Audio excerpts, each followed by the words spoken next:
think it will take to elect a woman president? When do you think America will be ready for a woman president? I research and write about women in the American presidency, and I get asked these questions a lot. And they both seem to imply that there's something we need to do to prepare for the coming of a woman president. And you know, I think there may be something to that. I believe that there are two reasons why America has not elected a woman president, and I propose two actions we can take to change that. As the mother of both a son and a daughter, I want them to have every opportunity available to them to do whatever they want to do, and I'm sure other parents here today feel exactly the same way. But it isn't long before our daughters go to school and they open up their social studies books and they take a look at the United States presidents.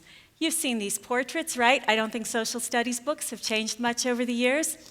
And our girls start to think that even though they've been told, do something bold, do something new, pretty powerful image here, they start to think, well, maybe I ought to go down another path. Why are all the presidents of the United States men? I believe there are two reasons. One, we hold very limiting stereotypes about the range of possibilities for women in our country. And in particular, we impose a constant measure of a woman's sexual worth more than we value her brains, her abilities, and her passions. And two, deep down, you and me and a lot of people say that we will vote for a woman candidate if she's qualified, but when we get into the voting booth, we can't quite make that commitment. So what are stereotypes? Stereotypes are a range of expectations that we have for people. And the movies are really good at portraying this. You've seen these, right? The overweight, donut-eating police officer, the uber-fit, suntanned fitness professional, the college professor, my favorite, usually slightly graying, very dignified, often bespectacled.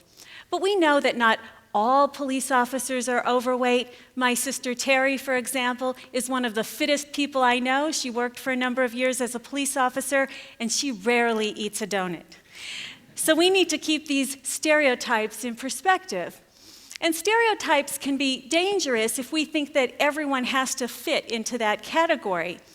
They become dangerous for women when a woman believes that she can only become anything that has come before her, which is why in 1988, when Patricia Schroeder, a former Colorado congresswoman, made a bid for the United States presidency, she kept hearing time and time again, "You don't look like the president."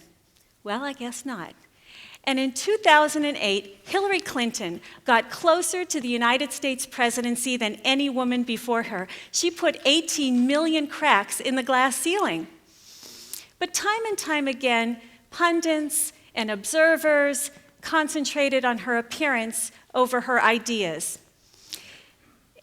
If some people speculated that she adopted this pantsuit look that she wore in order to masculinize her appearance, so that she would look more like the male model of the United States presidency. Well, I don't know if that's true. Maybe she just liked wearing pantsuits. If you went to an airport in 2008, there's a good chance you could have purchased this. For you Nutcracker collectors, it's the Hillary Clinton Nutcracker. And in that same year, if you logged on to Facebook, you could have joined the group, Hillary, Stop Running for President, Make Me a Sandwich. Stereotypes, right? Recently, she was interviewed by Barbara Walters, and she was stepping down as Secretary of State, and Barbara Walters asked her some really great questions, things like, what part of the world worries you the most? And are you going to run for president in 2016? Something everybody's asking. And at the end of the interview, she asked her how she styles her hair. Why do we ask important women leaders these questions?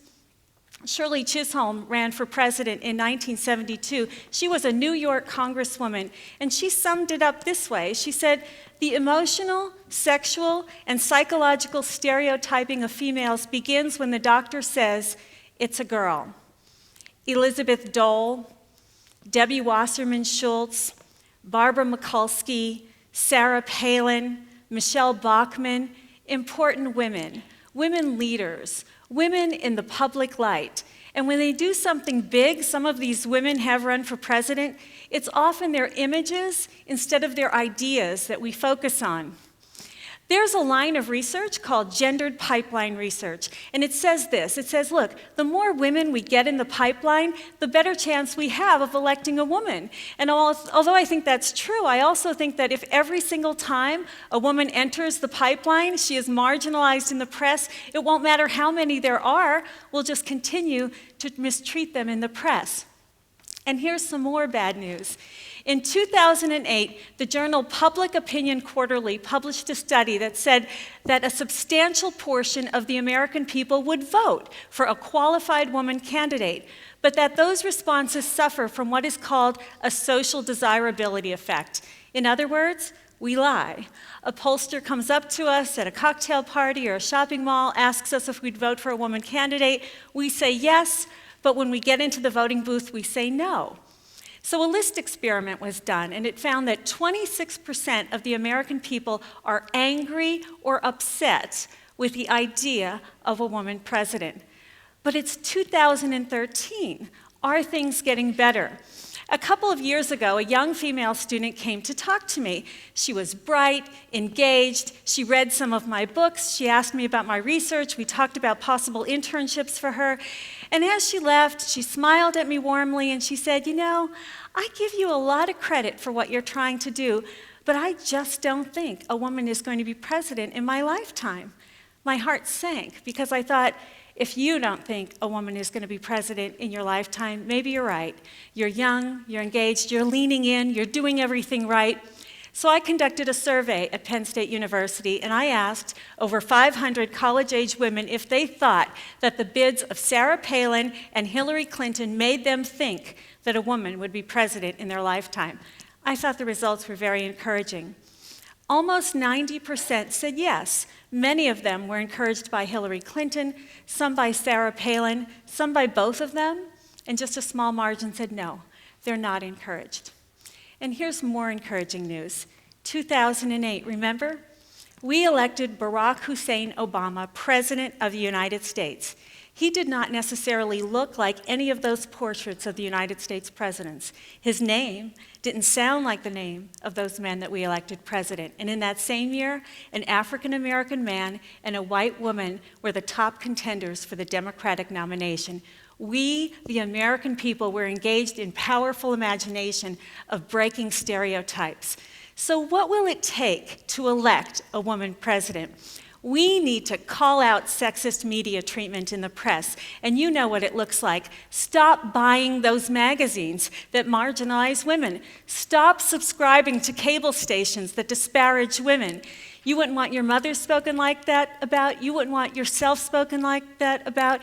You wouldn't want your daughters treated that way. We have to write letters to the editors. We have to call out this treatment by exposing this media for what it is. Report these instances of sexist media to places like the Name It, Change It campaign, sponsored by the Women's Media Center.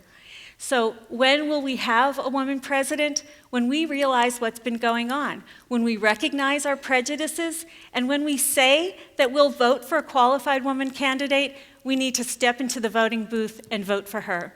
So yes, let's prepare for the coming of a woman president, because when we do, she and we will make it happen. Thank you.